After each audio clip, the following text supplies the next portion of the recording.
Hi all. As the message said, considering I was considering not giving this talk, but Katya, I guess, and Shakir talked to me about it, and we hope that something positive comes out of this. I hope that something positive comes out of what happened to me at Google. So I thought that I would talk about what I would like those things to be in this talk. So I'm calling it Beyond the Fairness Rhetoric and Machine Learning.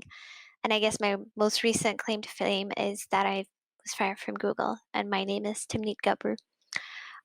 So I'm going to first really quickly do a recap of what happened to me. On December 2nd, I was supposedly in the middle of a 2-week vacation, and I was taking a break from driving across the country. So I had written a paper which one day before I went for vacation was told that I needed to retract, and this happened with zero conversation or justification. Then my co-lead Meg objected to the fact that you just can't tell people to retract a paper with no justification. So then she was told that after we retract a paper, Sammy, our manager, would be allowed to read us a one-page document about the justification. And so after a bunch of back and forth on December 1st, I wrote an email that ended with, it said, I hope you have a good week. And as I mentioned, I will neither answer email nor do anything else with respect to this until I'm back from my vacation on Monday.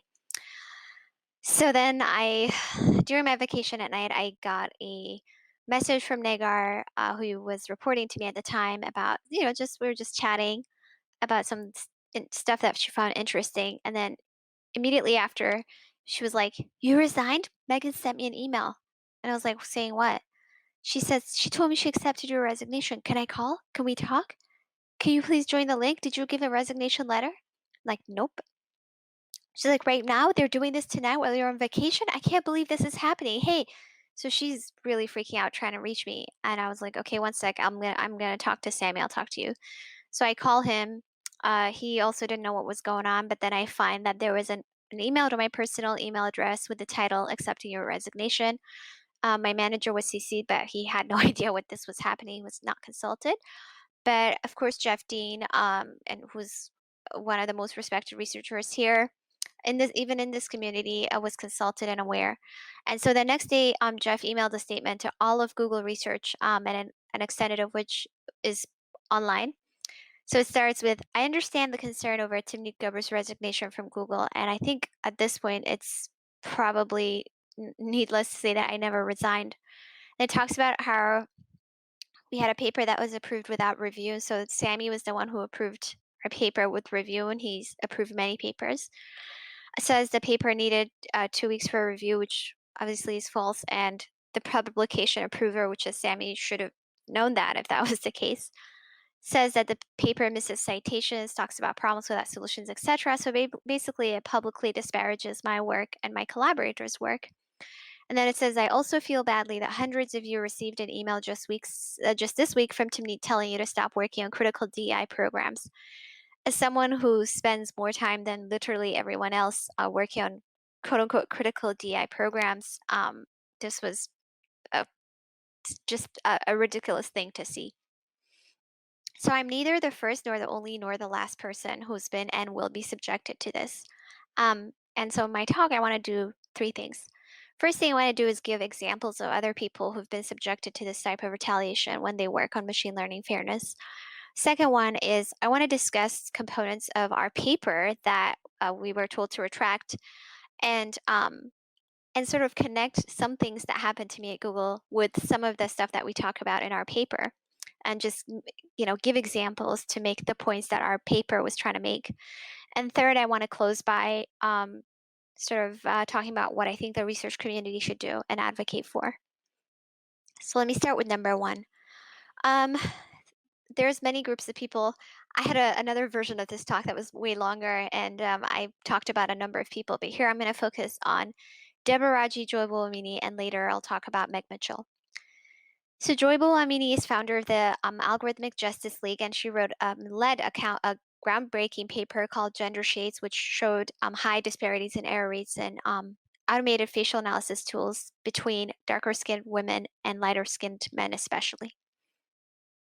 And so her and Deb Raji, shown here, wrote a follow-up paper called Actionable Auditing. And actionable auditing showed that Amazon's recognition tool could be probably show similar biases to that shown in gender shades. And Amazon was selling the recognition tool to law enforcement. Of course, most recently, we see that there are people who were wrongfully arrested by a facial algorithm model that wrongfully identified them as somebody else. And obviously, Joy is very intimately aware of that. She writes about Robert Williams, how he was wrongly arrested um, in Detroit. So, um, nevertheless, whether or not there are these disparities in error rates, a lot of people have also been organizing against surveillance in their homes. So here you see Trinae Morin and others in the Brooklyn residents who were organizing against their landlords installing facial surveillance in their homes. And nevertheless, Amazon, with all these issues, was selling recognition, their tool, to law enforcement. And when this paper came out, Actionable Auditing, what did they do? They tried to discredit Joy and Deb, same as how Google is trying to discredit me. So they said a bunch of things. The research paper in question does not use the recommended facial recognition capabilities, does not share the confidence level used in their research, and we have not been able to reproduce the results of the study. We have not had any reported law enforcement misuses of Amazon recognition. These groups have refused to make their training data and testing parameters publicly available, which is ridiculous because their training data has been replicated by many different other groups. So what did we do? Meg and I, we assembled a bunch of researchers, and we spent one whole month working on a point-by-point rebuttal to come to their defense. And this was covered by a bunch of news articles, and so they weren't able to do this to them anymore. So they weren't able to get away with what they were trying to discredit these two women. Now, what happened afterwards? National Science Foundation and Amazon created this fairness initiative, and they announced some funds. When I look at the people who won these funds, there was not a single Black person who received this grant. And it was very, very clear that this fairness initiative was created in response to Deb and Joy's paper. So this happened because of their paper. And what did they get out of it? They were publicly disparaged, and other people, marginalized groups, had to come to their defense. Other people didn't come to their defense. And then this company, after doing this to them, creates an initiative in response to their work, did not make amends for the harm they caused to them, nor did they acknowledge their work. And so they were harmed, but others benefited from their work. And this is not fairness. This is exploitation. So in May 2025, George Floyd was murdered, and this set off worldwide Black Lives Matter protests. And so at Google, of course, I co-organized a presentation where we were emotional. We were trying to talk about, the issues in the research organization, potential ways forward, etc. And they made racial commitments, and I mean, we can see how how well they followed through on their commitments. But around the same time, IBM announced that they were abandoning selling facial recognition tools. Microsoft said they're not going to sell any tools to law enforcement until federal regulation. And Amazon announced a 1-year moratorium to selling it to law enforcement. But they still did not acknowledge nor cite the works of Deb and Joy, whom they publicly tried to discredit. The other person I want to talk about is Mitchell, or Meg Mitchell, who was my co-lead at Google. So after I got fired, Meg internally advocated for justice. She even wrote a potential apology email for Jeff Dean. She was emailing them day in and day out, telling them how damaging this was and how what they did to me tied to their overall ethics initiative. So she finally sent an email to leadership and Google PR, a 3-page document sharing her concerns about my firing. She detailed our work together, my work, and how what they were doing was not okay. The same day, her corporate access was cut off. She was interrogated and intimidated over 5 weeks. She was fired, once again, without input or knowledge from her manager, Sammy, and she was subsequently smeared by Google. And Sammy, of course, I think people know at this point, resigned from Google. So many people write papers, post niceties on social media, and congratulate each other for being, the good ones. And but few continue to take the fall, and the fall is serious. And I want to make it clear that it is not a game. It's not a game. I have been afraid for my life. I have been afraid for other people's lives. Members of the ethical AI team have been afraid for their lives.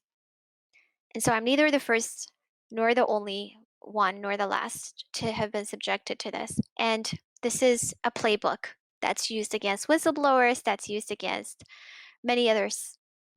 And so thankfully, Caitlin Turner, Dr. Caitlin Turner, Professor Danielle Wood, and Professor Catherine DiGignazio wrote about this playbook, putting into context what was done to me. So here's the playbook. They call it the Abuse and Misogyneer playbook.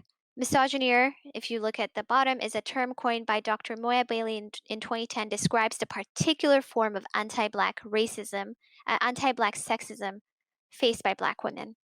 And I've faced a lot of it in my career. So this is the playbook. Step one, there's a contribution, the taboo contribution and the master's tools. So historically, Black women are not supposed to, you know, they're supposed to shut up and put up. They're not supposed to question anything. They're supposed to observe and completely take note of all details, but say nothing. So this is the US, but there's many other countries where this was also the case. So somebody makes a contribution, a Black woman makes a contribution using the master's tools. So in this case, we used a research paper. Step two, there's disbelief and the devaluating of Black women's creations. So rather than accept the truth that an institution may be perpetuating harm, people can accept that one that says that an individual like me is mistaken or unwell. And that is what led to this errant, wrong contribution. So then this public is primed now for the subsequent gaslighting and discrediting. The steps 3 to 5 are dismissal, erasure, and revisionism. So erasure aims to delete the original contribution, silence the contributor, and stigmatize her so that she does not gain a platform or respect elsewhere. And let me tell you, I knew this was happening, so I was trying to continue to raise my voice about what exactly happened so that I wouldn't be stigmatized. So there were many things that they said to try to discredit and dismiss us, right? The first one being the authors were informed that it did not meet our bar for publication, that we were given feedback about why. And like I said, we weren't initially at all until Meg kind of objected. Again, dismissal, erasure, revisionism. I obviously was dismissed, fired. Jeff Dean was working on a paper aiming to discredit ours after he fired me. And those who reviewed the paper for approval internally were the same people who worked on ordering us to retract our paper. And then they released the paper without, citing us, even though we know it was entirely inspired by our paper. And they definitely had our paper in mind a lot when they were writing it. And so Kari Johnson says this sounds like step 4 of the Misogyneer playbook. So what is the responsibility of conferences like ICLR when they have submissions like this that have clear conflicts of interest from industry? So we'll talk about that later. That's in number 3. The second one thing I want to do is discuss components of the paper that we worked on and show how my own life and what happened to me at and after Google were examples of some of the things we discussed in our paper. So the paper is called On the Dangers of Stochastic Parrots. Can language models be too big? And let me tell you, we had no idea that this was going to happen when we wrote this paper. We just thought we were going to write a paper and that was it and move on. We didn't think it was going to be a paper that was really controversial. We didn't think it was a paper that was even going to make waves. We just thought it was a paper. So the paper had 7 authors, and Mark Diaz, Vinod, Ben, and Meg were not allowed to have their names on the paper because by the time we published it, they were still at Google. And Meg, of course, was subsequently fired. And I was fired, so I still had my name on the paper. So we touch on a lot of points in this paper, but I want to talk about a couple of points and give examples to show some of those points and how intricately kind of related they are.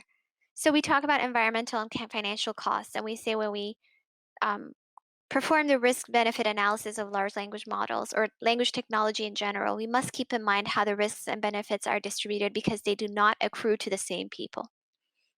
And while some language technology is generally designed to benefit marginalized communities, most language technology is built to serve the needs of those who already have the most privilege in society. That's one. And then we talk about unfathomable training data. So we have a bunch of sections about how size doesn't guarantee diversity, about how static data doesn't incorporate changing social views, about how bias is encoded, and how curation, documentation, and accountability is important. When we talk about how size doesn't guarantee diversity, we talk about a number of things.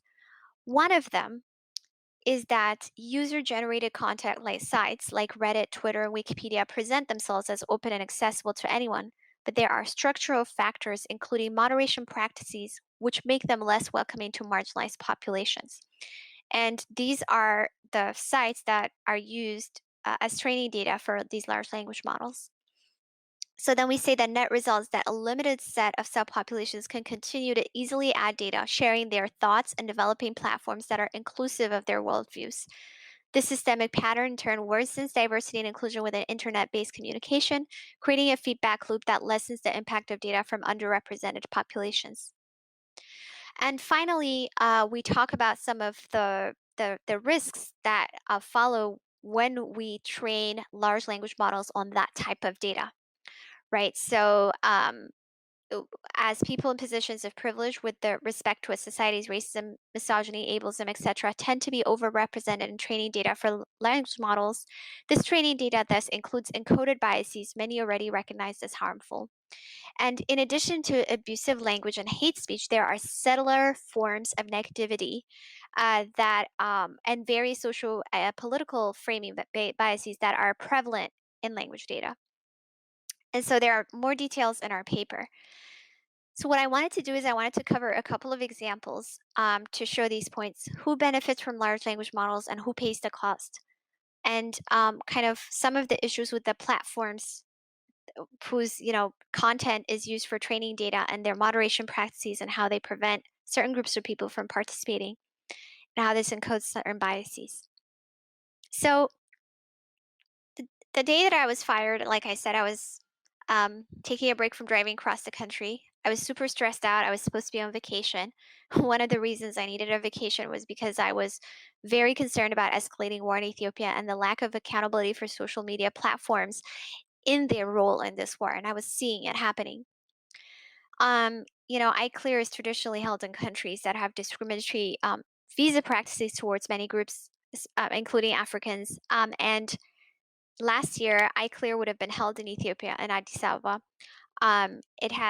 It does not have discriminatory visa practices, and so would have allowed for many people to participate. So Ethiopia was a very hopeful country. We're all very excited. On November 3rd, a war broke out. So here is Ethiopia. It is in the Horn of Africa. It has 110 million people. It's the second largest country in Africa, second largest, most populous country. To the north is Eritrea, and my parents are uh, from Eritrea, so I'm of Eritrean descent. Eritrea was colonized by the Italians, and there's a lot of legacy that we hold because of that. And there is a lot happening in Ethiopia right now, but a war was declared in Tigray, and that's the region in the north and yellow, and that region is being decimated right now. So who benefits from large language models and who pays the cost? Ethiopia is a huge country, is a country with 86, speaking 86 languages. Only two Ethiopian languages are supported by Google Translate: Amharic and Somali. Somali is also spoken in Somalia. Afan Oromo is spoken by Oromo, who are the largest ethnic group in Ethiopia. More than 50 million people, and also in Kenya, is not supported by any of this language technology. Tigrinya, which is spoken by more than 10 million people in Ethiopia and Eritrea, also one of the official languages of Eritrea, not supported. So, like I said, the war was declared on November 3rd. So let's look at the platforms that we that are the content generation, the content uh, that is used for training data of large language models. And that comes, a lot of it comes from social media platforms. So these platforms, immediately when the war was declared, there was a flurry of misinformation and fake news. It was so clear that they had no handle on this whatsoever, and it was even unclear if they had any idea what was going on. But at the same time, I think recently I saw this tweet from Jan LeCun, who co-created this conference, right? That says, social media would be guilty if it amplified hate speech and calls to violence. And he also said that 94.7% of hate speech is taken down automatically by AI at Facebook. And I was very surprised by this comment because first is that, there was a lot of coverage on Facebook's role in in Myanmar. And in our own paper, we talk about how, like I said, in social media networks, a limited set of populations can continue to easily add data, sharing their thoughts, and developing platforms that are inclusive of their worldviews. And this is because of their moderation practices. Many, to give you an example of this, many Ethiopian and Eritrean journalists have completely given up on Facebook and they've migrated to Twitter. And Twitter is still very bad. So for instance, there's all these fake accounts with GAN-generated images that are spreading all sorts of propaganda about the war. There is a supposed kind of diplomat that's supposed to be George Bolton, who had a fake account, fake face, and whatever he said was getting amplified by accounts with more than 1 million followers, etc. Um, and there's a bunch of other examples here of fake accounts with GAN-generated images. Nothing was done about these accounts in any of these social media platforms. A lot of journalists are put in lists to be hacked and attacked. And every time they post on one of these platforms, there's a lot of, a flood of fake accounts or other paid people who comment in a certain way. They harass them. There are people with burner accounts who send them death threats. And so there's been a proliferation of fake news in addition to this targeted harassment. And there's a lot of research that talks about targeted harassment towards journalists. So the ethical AI team members, our team members hail from many different countries. And our paper was written by people with connections to at least 4 continents and different demographics and disciplines. And so a couple of weeks before I got fired, we hired El Mahdi, who's of Moroccan origin. And he co-founded a media outlet in Morocco before working on his PhD. And many journalists, for example, Omar Radi, are currently jailed and harassed in Morocco, like many other places. And those who advocate on their behalf are similarly harassed and intimidated. And one of the ways that this intimidation is done is through social media platforms. So, for instance, Mahdi received death threats because of his advocacy for journalists. Here's an example of that. So the photo says, if you cross the lines, your existence ends. But Twitter said this did not violate their terms of service, right? And we write in our paper that there are multiple cases where people on the receiving end of death threats on Twitter have had their accounts suspended while accounts issuing the death threats persist. These are the platforms that we're using, our training data, that are preventing certain groups of people from participating freely and proliferating other types of content. They also write that harassment on Twitter is experienced by a wide range of overlapping groups, including domestic abuse victims, sex workers, trans people, queer people, immigrants, medical patients, neurodivergent people, and visibly or vocally disabled people. So, journalists is one of the groups that I discussed earlier. I want to give another example. So, here is Truth TV, which is this is the most popular YouTube channel in Morocco. It has more than 4 billion views. This is their Facebook account. It's followed by more than 20 million people, and 20 million people is about as many Moroccans as there are on Facebook. So this is a very, they have a huge audience. Now, in February 2021, there was this report from Facebook talking about the inauthentic behavior, the coordinated accounts that they took down. So they said they removed 385 Facebook accounts. And they said that people behind this network of fake accounts also frequently use these accounts to comment on news and pro-government stories from various news outlets, including Truth TV. 385 is a very low number compared to findings from independent researchers. I can't name their names right now, but they'll come up with a report. And these numbers are closer to 15,000 accounts, not 385 that Facebook is saying. So even Facebook, when they're doing these kinds of investigations, they're not taking down, the number of accounts that exist. They're taking down a small number of them. Um, there are a lot of profiles harassing jailed journalists, engaging in promoting content from Truth TV.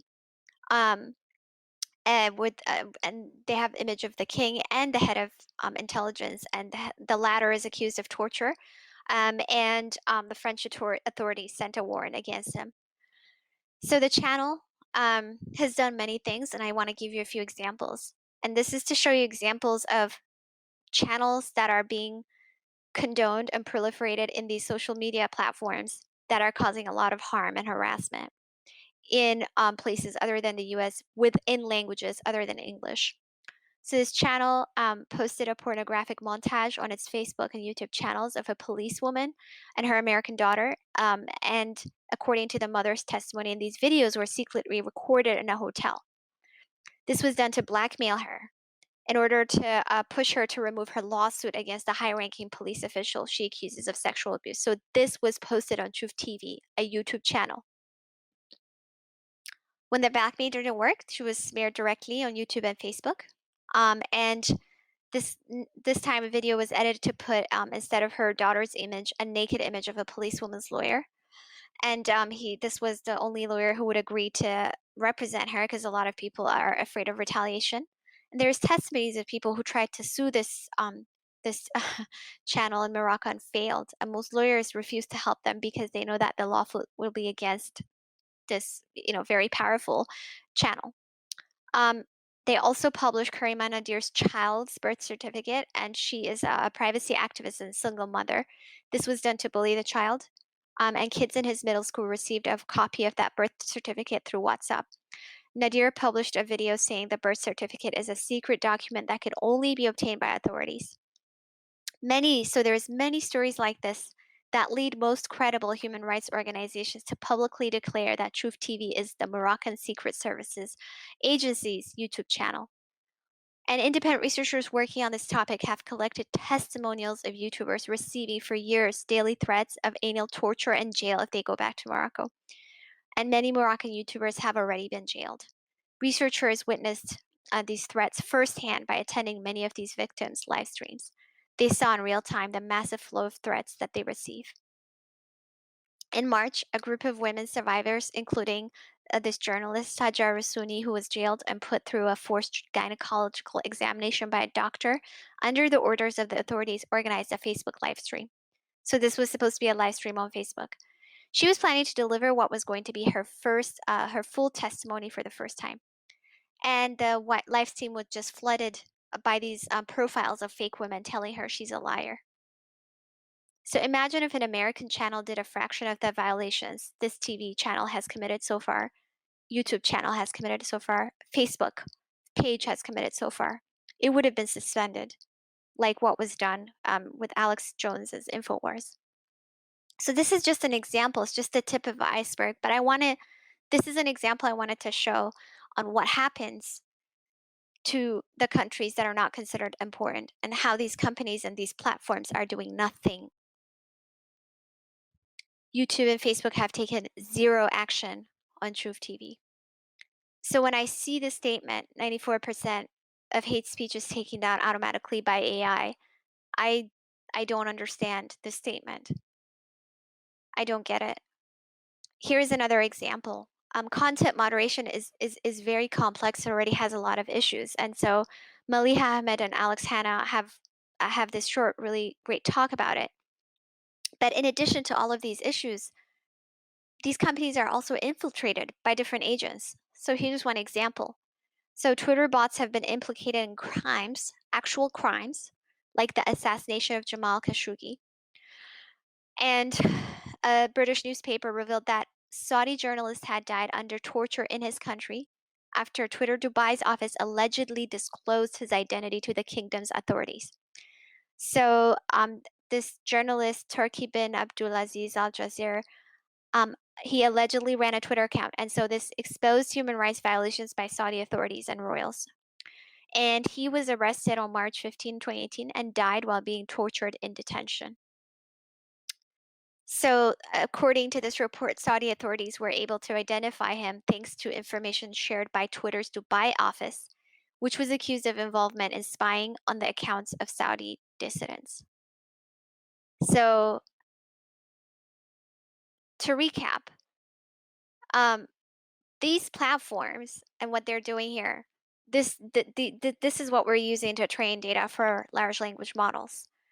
Certain groups of people can't participate in these platforms. They're harassed. They are bullied off of these platforms. These platforms are a breeding ground for abusive language, harassment, and hate speech, proliferating harmful content. And in return, work on large language models does not focus on any of these countries, languages, or people for which these platforms are causing the aforementioned issues. So I want to now finally move to point 3. What the research community must do, or what I think we can do. So the Abuse and Misogyneer playbook tells us that there is a playbook, but if we are able to identify the playbook, then we can break out of the playbook. The first step is to identify that there is a playbook. So they say, as should be clear by now, this cycle of abuse of Black women is not new. Dr. Gebru's story is not so much personal as it is a playbook, a classic example of how those in power cannot make space for truth bearers when the truth threatens the very basis of their power.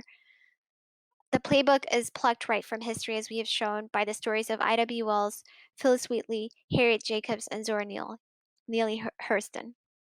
The playbook continues to be wielded today. So, what do I want to say? Do not dismiss works led by Black women and members of other marginalized communities. Most people will do that and then say it's not because of the race, it's not because of the sex. Be cognizant of that. If you yourself are working on fairness from your gaze, from your point of view, while suppressing other people's voices and points of view, it's exploitation. Understand and value different types of expertise and don't both sides and hedge your bet. Take a clear stand when you see injustice. So they say we call on the AI ethics community to take responsibility for rooting out white supremacy and sexism in our community, as well as to eradicate their downstream effects and data products. Without this baseline in place, all other calls for AI ethics ring hollow and smack of DEI tokenism. And what this work begins is by recognizing and interrupting the playbook, along with the institutional apparatus that works to disbelieve, dismiss, gaslight, discredit, silence, and erase the leadership of Black women. So I want to give one example I just saw recently. So when I say you yourself working on quote unquote fairness from your gaze while suppressing other people's voices is exploitation. I just saw this photo and caption shared by some prominent members of this community very recently. And I just immediately cringed just seeing this image. I'm very familiar growing up in Ethiopia. I am very familiar of images like this with a white person surrounded by kids or whatever, African kids mostly. Not just that, but the caption was also not, I don't have a lot of time to discuss all the issues, but talks about these primitive African tribe who have this word Ubuntu, and even though they're primitive, they still share everything, and their heart is pure. But us, we've transcended all of this and all of that. Anyways, what could you have done instead? What could you have done instead of sharing this photo and caption from the gaze of a white anthropologist? Man, that already, the history of anthropologists in this continent is already extremely problematic. You could have shared the works of Black women, Black people in general, Africans in general from that community who talk about that community. You could understand and value different types of expertise. For instance, there is Ababa Berhane, who is from Ethiopia, but who talks about Ubuntu philosophy. She has a paper called Towards a Relational Ethics. Sabelo Malambi is another one. So you could have shared their works. They talk about their communities and their philosophies. So you could share works from their gaze rather than from yours. So this is basically what people at Google did to me. They looked at our work from our gaze and our perspective, and they said, this is below the bar. This is not okay. Even though it passed peer review and everything, obviously it was accepted to an academic paper. But after that, they could write whatever paper they wanted, right? They wrote a follow-up paper, just put it up on archive. The people who retracted my paper approved their paper. So, and then they followed the playbook to attempt to discredit us. Another thing I would say is follow the students. Students are at the forefront of all movements, in my opinion, especially undergrads. And there needs to be some amount of accountability. Academic conferences, academics need to work on holding institutions accountable. So there's this organization, No Tech for Tyrants, that has this Recruit Me Not campaign. They have this petition. The Google Walkout has this Make AI Ethical campaign that has a list of action items. And I just found out about this students creating this Justice for Timnit T-shirt, and they're like just going to go to class with all of these T-shirts because faculty at Stanford, my alma mater, are quiet. They're hedging their bets. They don't know what's right to say, what's good for their career. That's what I mean by don't hedge your bets. Take a clear stand. And Ruth Starkman, who's a great lecturer, she is paying for this out of pocket. And I'm hoping that if there are any proceeds whatsoever, that we can donate or contribute to women who there are many of them who go through what I go through, but don't have any kind of safety nets. So in the Google Walkout Make AI Ethical campaign, they have a few suggestions. So one of them is that academic conferences should require papers from submitting organizations to supply publication approval policies and refuse to review papers that have been subjected to editing by lawyers or similar corporate representatives. What do I mean by that? Here's another example. Nicholas Carlini and collaborators wrote a paper on memorization of large language models, and they were required to omit results. They had lots of required edits. So this is an article in Reuters. They had to change concerns to considerations. They were told to omit some references about how, it leaked copyright content. They had to remove words breach and sensitive. And so Nicholas said, let's be clear. When we as academics write that we have a concern or find something worrying and a Google lawyer requires that we changed it to sound nicer, this is very much Big Brother stepping in. And Big Brother is very much stepping in, and they're using the same, once again, playbook as Big Tobacco. So here is this paper, The Gray Hoodie Project, Big Tobacco, Big Tech, and the Threat on Academic Integrity. They say how Big Tech can actively distort the academic landscape to suit its needs. By comparing the well-studied actions of another industry, Big Tobacco, to the current actions of Big Tech, we see similar strategies employed by both industries. These strategies enable either industry to sway and influence academic and public discourse. What is the responsibility of conferences like ICLR? Is it for them to allow these industries to sway and influence academic and public discourse? Because if you just publish these papers without any requirements, then you're not publishing academic papers. You're publishing the uncensored papers, and that becomes propaganda. Finally, I think we all need to advocate for labor laws, whistleblower protection, and anti-discrimination laws. People might think this is not connected to research, but it is. In order to do real research, we need to not retaliate against researchers that just do their work. Workers need to build power. As I mentioned, it's not about intentions, it's about who has power. And multinational tech companies have too much power and they need to be regulated. Again, this is not about intentions. This is about the amount of impact that they have and that we are currently at their whim. So finally, I want to say thank you to members of the Ethical AI team who have taught me so much. And there's many of them here. I don't think I talked about Emily or Dylan, or Jamie or Andrew or Madeline, but I have learned a lot from this team, and I still consider them my team.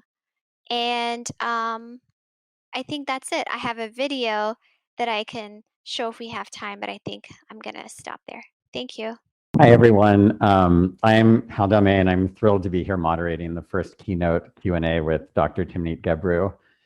As a reminder, we want all of these sessions to be interactive, so please post your questions for Timnit in Rocket Chat, and I will do my best to get them all to her. So as a bit of background quickly about myself, so I'm a professor at the University of Maryland and also a researcher at Microsoft Research in New York. I actually met Timnit for the first time at Microsoft Research when she was a postdoc there. At the time, there was an effort that Timnit had started on this data sheets for datasets project with colleagues Jamie Morgenstern, Brianna Vecchioni, Jen Wortman-Vaughan, Hannah Wallach, and Kate Crawford.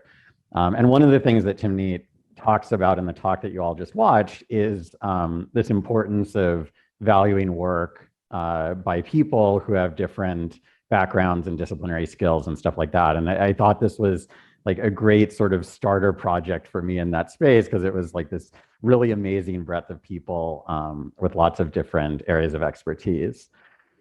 So I'm very excited to be here again with Timnit to have this conversation. She talked a lot about her background in the talk, so I'm not going to do a full bio, but just so we're all sort of on the same page where she's coming from. She went to Stanford for both her bachelor's and master's degrees and returned there for her PhD following some time working on signal processing at Apple. During her PhD, among other things, she developed algorithms to estimate demographics of US neighborhoods based on Google Street View images.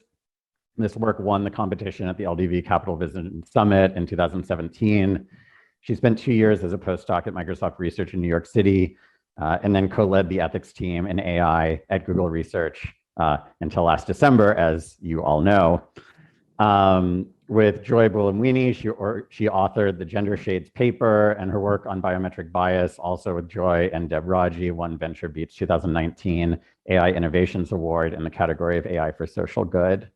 And together with Ready at a Baby, she founded Black in AI, which has had a tremendous amount of impact on our entire community and has also been a tremendous amount of work for Timnit and the other organizers.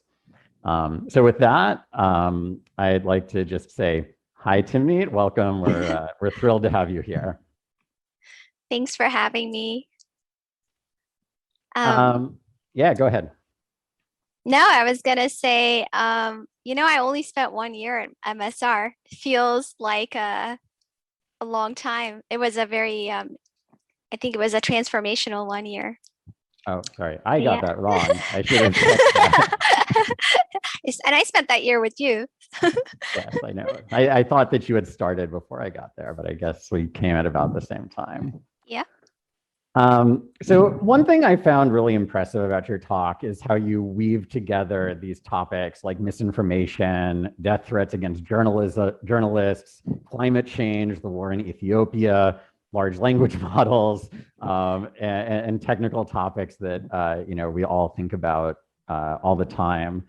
And I think, there's a lot of work in academia that sort of ignores or pretends that there's not a connection between these things. But like one of the messages that really stood out to me in your talk and also in the Stochastic Parrots paper is that these things really are connected. And that, we can't really talk about fairness or ethics and AI and if we ignore them. So can you say a little bit about how these topics connect for you? Yeah, I tried to do this, and then initially my talk was 54 minutes. Then I cut it down 48 minutes. Then we took out a chunk, and now it's 40 minutes. And so in this version, we took out some key parts. So I was talking about, for instance, refugees, Eritrea, and climate. So we took out this part in this because there wasn't enough time. But I guess I would say that is part of valuing lived experience. So for instance, I gave an example from Mahdi, right? Who was in our team. Well, I guess he was reporting to me, and then he was reporting to Meg, So, but his interest was theoretical computer science. He was working on robustness and stuff like that. But he started working on misinformation literally out of necessity. Out of necessity because he couldn't, others weren't doing anything about it. And it was his life and and his friend's life and his family's life. So he started spending a whole chunk of time on that. And I started learning a lot from that research. So that, I guess for me, that all of those connections happen because of your lived experience and the other disciplines and other people that you're around. And that was one of the things we wanted to do in the paper, is because when you talk about risks from a specific point of view, you already kind of make an assumption about what risks you think are important versus not. And so then your point of view matters, because some people might not think environmental racism is a big deal. Some people might say, oh, our data centers are carbon neutral, so we can use the, however number of resources we want. But there is a limited number of resources in the world, right? So, I mean, so that's what I mean. That's kind of what I want to, I guess, the message that I want to send is that when you talk about risks, who is talking about them is really important, because unless you're impacted by it, you're really not really going to understand. So like the statement about hate speech being taken down and stuff, for us it's personal, because I didn't talk about it in this talk, but the harassment I outlined, against journalists, etc., by coordinated attacks and fake accounts and all of that, it was happening to me, right? Like right after I got fired, it was all happening to me, and I was like, I don't have time to study all this, but I would if I had a chance. And accounts weren't suspended, and there was this one guy whose account was suspended, but he still has a burner account. He's still stalking me. He might even be here, I don't know. There's stuff like that. So I think that's just the take home message for me, is that you have to start centering the voices of the people who are most impacted, because that's the only time when we really start to understand the issues and the risks. Yeah, that I makes don't a know lot if of. I answered your question. No, That's yeah, that's kind of, yeah, what I want to, I guess, the take home message. yeah, no, that's perfect. And it connects a bit to a question from the chat by Alex Hernandez Garcia, who sort of points out that, corporations like Google, Facebook, others tend to have orthogonal interests to those of science, or people who strive for an equitable society, and they recognize this as a potentially major problem. So I think the question is, as a research community, like how should we be thinking about dealing with organizations, whether they're companies or otherwise, whose aims may be, not super aligned with what we might want? Well, okay, so I'm going to try to have a short version of this answer, because I can like go on for an hour. But so one thing I want to say is that sometimes people talk about academic freedom, and they're like, well, you're in a corporation, so obviously you're not going to have academic freedom. You should go to academia, but academia does not have academic freedom. Like it only has that for just a couple of people, and everybody else is sort of like an indentured servant who's too scared about, the next career. If they're a postdoc and they don't make the advisor happy, they're not going to get a letter, and so therefore they're not, their career is ruined. If you're on a visa or something, you can be in a very harmful environment. So a lot of grad students are starting to unionize, which I think is great. But so I think this whole issue of academic integrity and labor kind of power, it's beyond, I think, the industry versus the academia dichotomy. And the underlying paradigm that I have an issue with pervades both. So if you look at ICLR, right, everybody's friends, everybody's colleagues, people have been, working together for 30 years or whatever. So now just because your collaborator is at Google or Facebook or something, and you're in academia, you're not gonna like really hold them accountable, because everything is so intertwined, So that's one thing. The other thing I would say is, so there was that book, right? I mean, not book, I call it a book. It's 40-page paper, it's not a book, but the moral character of cryptographic work, right? Where Philip, is it Rothway? He's a cryptographer, I believe, and he outlines, how physicists were active in nuclear disarmament, and all the physics researchers, right? I mean, they all had to reckon with what they were involved in and what they did, like Oppenheimer and a number of other people, right? So he outlines how physicists had to be active in nuclear disarmament, and then he writes that he thinks that the fact that mass surveillance couldn't be stopped, he thinks it's a fault of the cryptographic community and how they conduct their research and stuff. So I highly recommend that people read that paper. But so we have as researchers, we have I think a responsibility to at least as a conference, when you have a conference, have procedures in place that don't that discourage certain kinds of behavior, right? So if you have a paper like Nicholas Cottling's paper that's been edited out to have a different kind of view of reality versus what they originally wanted to write, then that means we're engaged in propaganda for these companies, right? So we need to, academic communities need to push back. They need to be the ones, in my opinion, that are pushing back. And I've been extremely disappointed because, for instance, in the fight against face recognition, face surveillance, we didn't see a single academic community, writing letters or anything. It was just like a few of us sort of fighting, and there was civic communities, and then the company said they're abandoning it before any academic community said anything. And I would have thought that the academic community could have started some of this movement, right?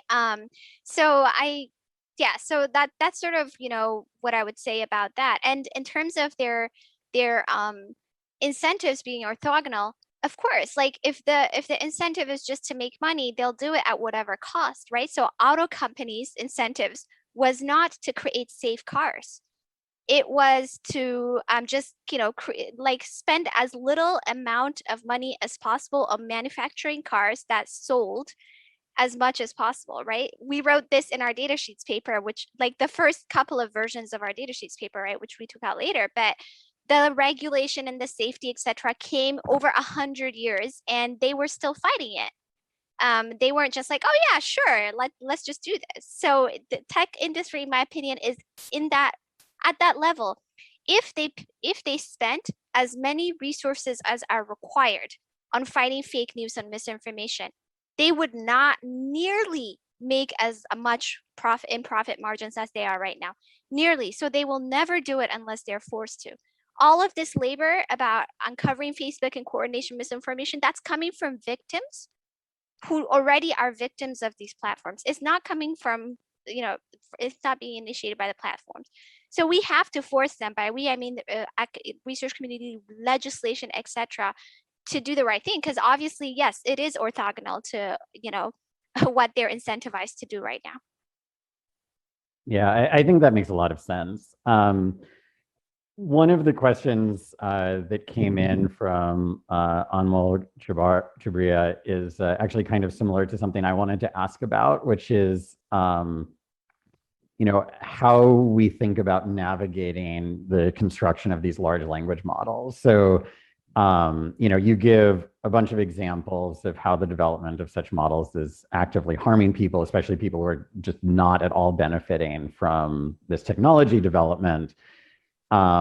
Which sort of suggests, well, I don't know, work on those languages or, work on problems faced by people in those areas. But then we also see, I'm reminded of a paper that came out from the Misogyny project where they're basically blindly crawling data from languages you don't know anything about causes more harm than good. And then a talk by I love that community, the Misogyny community. It's amazing. Sorry. It's super amazing. No, and then I was also going to give a shout out to Keone Mahalona and Peter Lucas Jones at the Indigenous and AI workshop, who also talk about developing technologies that people don't want in their local communities. And so this seems to create a tension between, building technology that may help people, but then, it having the opposite effect.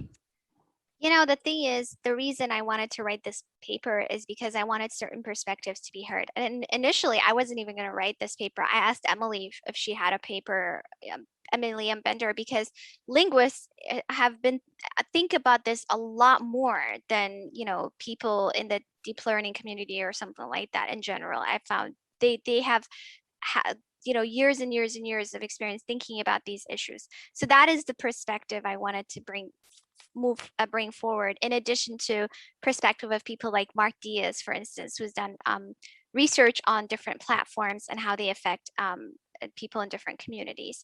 So the first thing I would say is that, you know, when we analyze the risk, so this paths forward we have in our paper, it's not like we have all the solutions, right? When we wrote Gender Shades with Joy, we weren't like, and then here is the solution to everything. You know, 5 years later, there's still kind of follow-up work and one aspect of this, another aspect of this. But one thing that came to the fore, even in that paper, is here is an issue, and here's why we think that this issue might exist. So in that case, we were talking about who was represented in the web, whose faces were represented, who was considered a celebrity, because a lot of people use faces of celebrities to train face recognition type and automated facial analysis type tools. But then at the same time, it wasn't something that really covered in the paper. But even if you don't have disparities in error rates across subpopulations in terms of face recognition, even if it works perfectly, there are still going to be issues, right? Because of who it's being used against. And the people organizing against that are the people who it's being used against, like in Detroit, you know, Tawana Petty.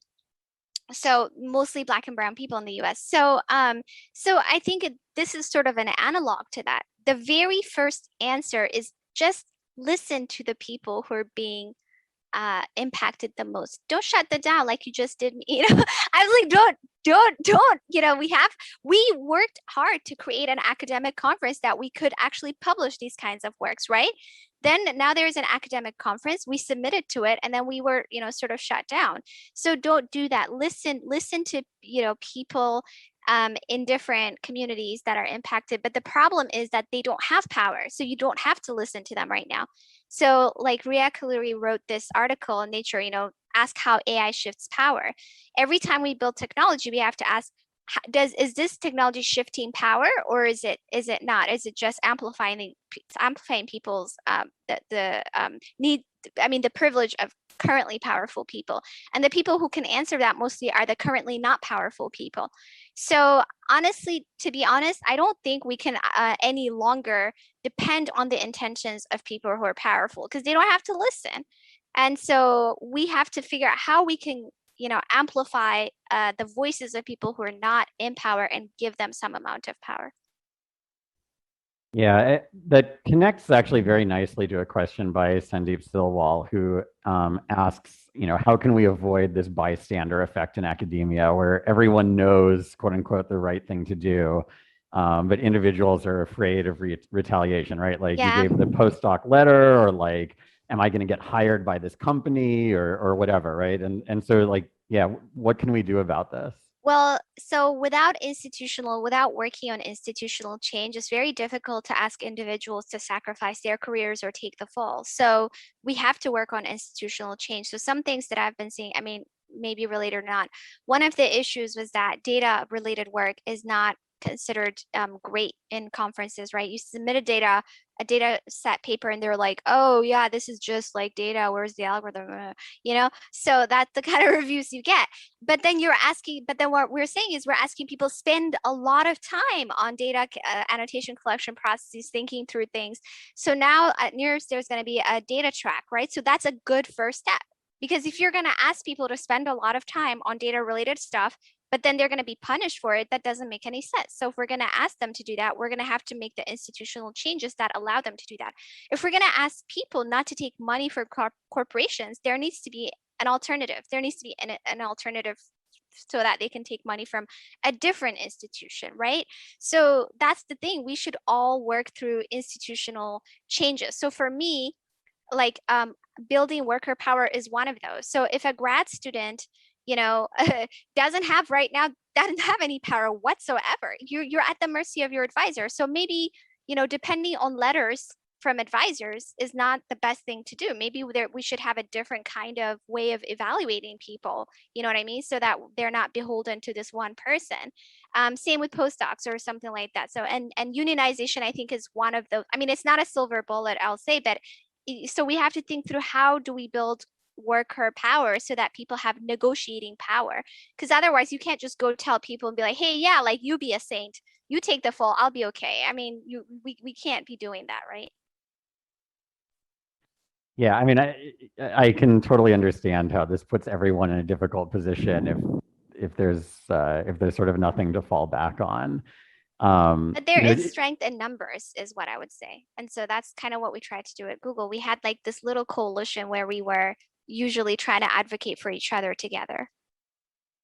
Yeah, I think this idea of, sort of having a group of people that can work on these things together is helpful. And I guess, once you're one of the, at least in academia, people who have tenure, you're at least somewhat protected, although, things like funding and stuff like that, I think this is one of the weird things about academia. It's like, no matter how high up you get in the sort of like power hierarchy, there's always, everyone's rejudging you.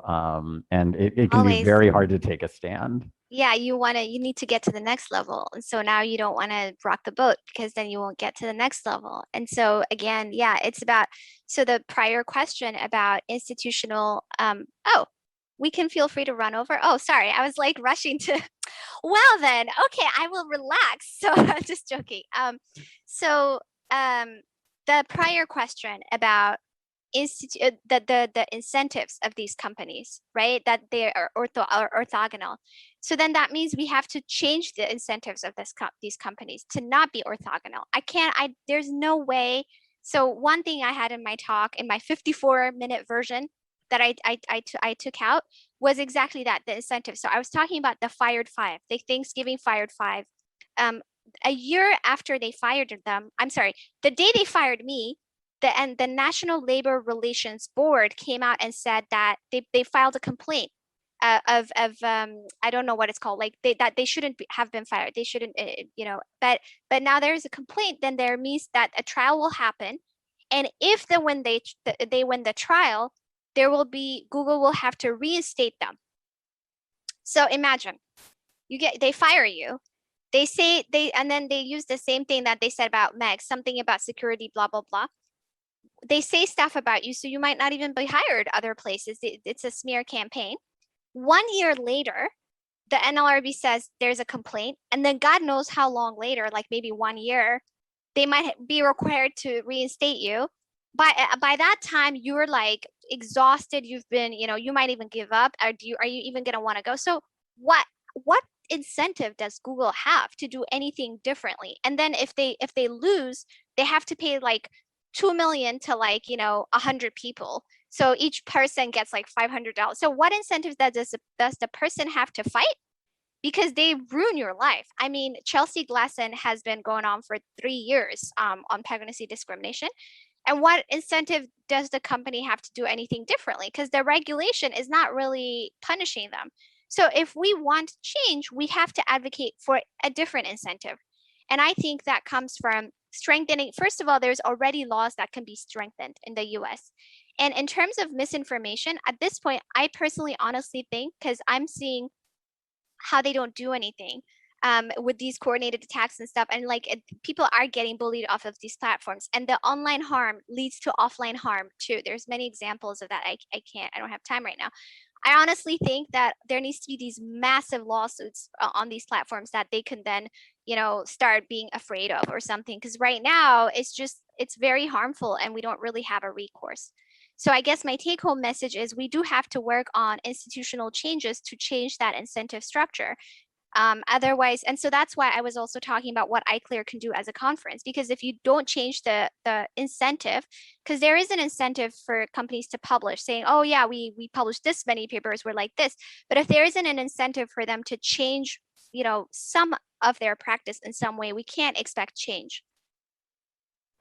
Yeah, so on this topic of, what can academics and conferences and stuff like that do? So there's one axis of, sort of marginalized groups that you talked about. There's also sort of this other axis. This is brought up by Naila Murray about academic and research disciplines that are marginalized within our discussions that maybe should have a place in ICLR, Yes. but don't. So who are they? Like, who should we be reaching actually, out to? somebody asked in the chat, is there older disciplines that that we can learn from? And I said I have a paper with a historian called Lessons from Archives, that we were from archives. Now, so I talked a little bit about anthropology in my talk, but so Ali Al-Khatib writes, I think he has a blog post, I think it's called Anthropological AI. So he was an anthropologist and then, an HCI later. But so anthropology is a field that has a very problematic history, right? This one one group, I mean, recently there's like using the remains. Anyway, I don't know. Like, so I'm just not gonna go into it, but one group of people, quote unquote, studying another group of people, and in a very dehumanizing way, just like lots of issues, right? And those issues started coming to the fore, and the community has had to discuss it and stuff. Not that it's fixed whatsoever, but this is a discussion and writings that had to happen. And archival history, same thing. They've been gathering data for a long time, and so some of the issues that arise from this field, they have language to discuss them, and there's just it's at least there's a forum to try to work on them. So those are specific two specific areas, right? I have another talk that I gave a while back called The Hierarchy of Knowledge, which is exactly this in machine learning and its effects.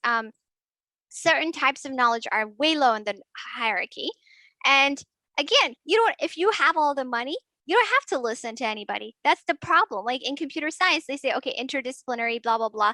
But they don't have to listen to anthropology. They don't have to listen to history. They don't have to listen to race and gender studies because they have all the money. They're bringing in all the money. They're creating all these companies and like all the power. So whatever these other disciplines say, you don't have to listen. So I think the problem is like, yes, there's this hierarchy of knowledge that other disciplines will tell you, but being at the mercy of our good intentions is just not going to work, because you're not going to be inconvenienced if there's no incentives because you have the power. That's what I've seen over and over again. I try to appeal to people with power and then it just doesn't work, So what needs to happen is now these disciplines need to be elevated up so that they have some amount of power. So at least in the US, Alondra Nelson, she's a deputy now of the Office of Science and Technology, I believe. I don't know what P stands for. It's OSTP. So she now has a lot of power to scrutinize tech companies and how they're affecting society. And she's a sociologist. That's what I think needs to happen. So now you have to listen to her. Before, you might have not even known her name. You might have not even seen her writings. So these people in other disciplines need to be elevated up. So now I think we are running out of time, unfortunately. Okay. I would be happy if we were told you could go another 10 minutes. But maybe we can close with one question.